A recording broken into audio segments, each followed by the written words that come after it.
China might just be the most underrated investment opportunity in the markets today. The insanely bullish inflation report that we just saw in the United States yesterday is actually good news for many Chinese businesses. And since valuations for those businesses are trading at near all-time lows right now in 2023, an investor's dream might just be turning into reality for those looking to get a good trade. On top of Xi Jinping's visit to San Francisco and meeting with Biden, the economy in China is actually performing a little bit better in recent months. And when it comes to technological manufacturing and dominance from a supply chain perspective, you can't really get any better than China.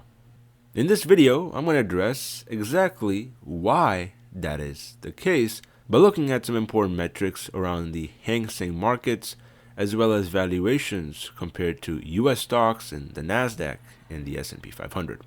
But as usual, folks, before we get into it, make sure to drop me a thumbs up and hit that subscribe button if you haven't already. To start things off, folks, let's just understand the gravity of the situation so far. Yes, most people in mainland United States don't even really care about Chinese equities, but the country is an important part of the supply chain globally, and underperformance in those equities is actually directly correlated with what's happening in the US economy. Not only is the Hang Seng Index on track for its fourth consecutive yearly decline, which has never happened in its 28-year history, but this decline overlaps rather suspiciously with the economic tightening cycle in the United States. Everything started at the end of 2020 and in the beginning of 2021. Alibaba faced a new crisis from the group of regulators in China, and interest rates in the United States were expected to rise dramatically because the inflation report in Feb 2021 just came in way too hot. And as you can see, it's exactly since that point when the 10-year Treasury yield started to skyrocket at a time when costs were increasing dramatically for consumers in the US. And since then, I'm sure everybody remembers fondly what has happened with a crypto meltdown, a small cap destruction, resulting in some of the lowest affordability for cars, houses, and basically groceries. And although since that time, the Nasdaq and the S&P 500 are up considerably, small companies in the United States are actually still down on a 3-year basis, similar to what the Chinese markets are right now. And well, what exactly are those small companies? Well, as you can see, they are tracked by something called the Russell 2000 Index, which is sitting currently at a 5-year low on a price to sales basis, which is stark contrast to what's going on in the Nasdaq, which is on track to now hit a new all-time high. This, in my opinion, folks, is no coincidence, because as the inflation report yesterday showed us, the US economy is on track to achieve a near soft landing, and the Fed's job is basically done and dusted. At this point, it's about damage limitation, and for investors at least, it is about finding the right companies and the right opportunities at a time when basically nobody wants to invest in stocks. And that, folks, is the similar sentiment we are seeing for Chinese stocks, albeit with even cheaper valuations than the small caps we're seeing in the US. When attention is focused somewhere else, which is right now on geopolitics, which are improving between the US and China, and the US election race for 2024, is when most opportunities start brewing and a sentiment shift is potentially on the horizon. Investing, folks, is hard for a reason because it's impossible to time what's going on in markets in the short term. But patience, conviction, and virtue always play an important role in the success of most investing philosophies. And although right now many people don't even want to talk about China, the reality is a lot of important forces at play over the past 12 months have improved the case for their stocks.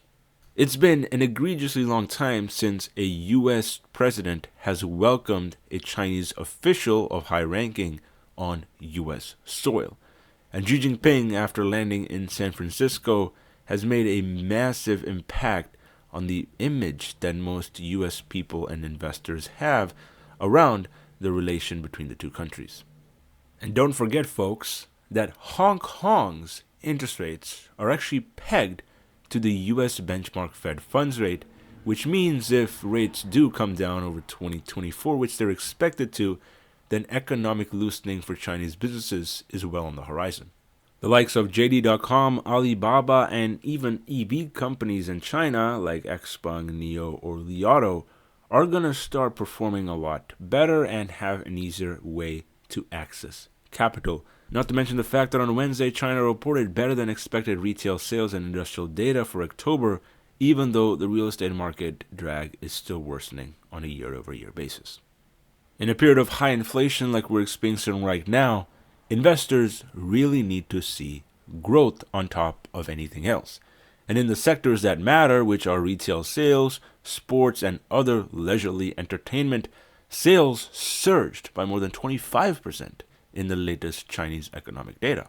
Whereas online sales of non-physical goods surged by, get ready for this, 40% year over year. This kind of growth is simply something you won't find in the US economy because the US economy is not targeting for a 5% GDP growth target for 2023. As a matter of fact, we're not even halfway there, which just goes to show the lead and the potential catch-up China's economy is playing on the US benchmark. Now, yes, don't get me wrong, this doesn't mean that shareholder value is going to be of utmost importance for these Chinese businesses because obviously there's different regulations as well as a different financing environment in China versus the US. But folks, with software high margin companies with double-digit operating profits are trading at near all-time lows while their revenues have increased to new highs, the inherent opportunity is certainly something you can't really overlook. With a 4P of only 9.29 and a price of sales of just around 1.6, something like Alibaba is a perfect example of how cheap these Chinese businesses have become, despite all the geopolitical drama. And the patterns we're seeing on the price action for a lot of the Hang Seng and tech indices is very reminiscent of a long-term bottom forming where we've been stuck in this range for well over almost a year and a half now. This, in my opinion, is a strong sign of institutional accumulation, even though, yes, we could be stuck in this range for another 4 to 5 months.